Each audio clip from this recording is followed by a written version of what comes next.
ankehitriny tebetebetsika jiaby tagnatiny volagna maro ke mbo mila mifety mba manala zay nandalo ny aretigny tsy nanjary mbola nambinjagnahary ke tokony falifaly atsike nandalo ny aretigny tsy nanjary mbola nambinjagnahary aloha mbo iaraky falifaly mbo loso eky lapoasy jiaby zay loso ansetony jiaby zay mbo herigna fiainagna normal eky manomboko niane mbo loso eky lapoasy jiaby zay loso ansetony jiaby zay mbo fahempaka nisotry CVO niany mbo iaraky giakatoake ravoravoava koby fa tonga fety nandesatsikeya sady tsy matiny corona alembo iaraky falifaly ravoravoava koby fa tonga fety nandesatsikeya sady tsy matiny corona alembo iaraky falifaly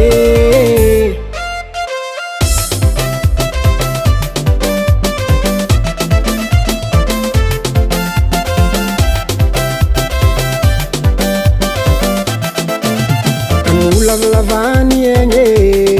lavalava isantoagno tratrany bonany atsike ano lavalavany egny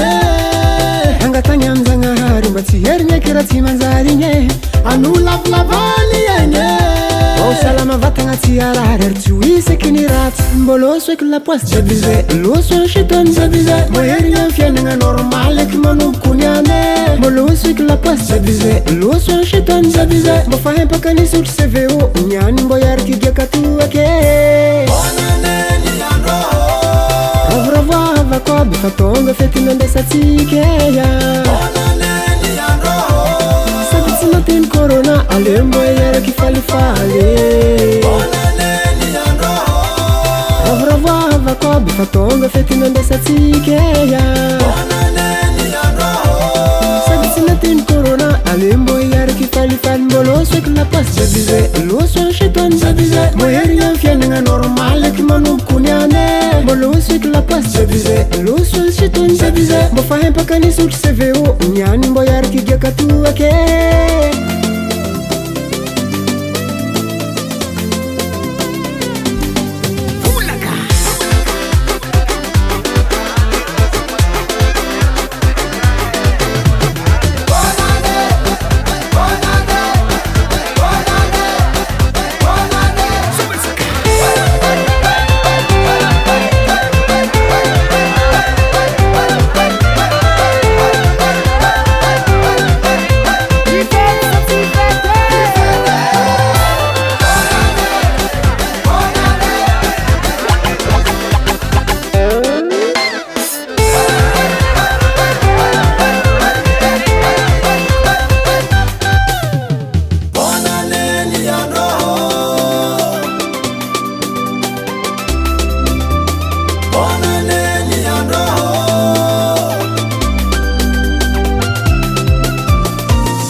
koby fa tonga fety nandesatsikeya sady tsy matiny corona alembo iaraky falifaly FL Studio.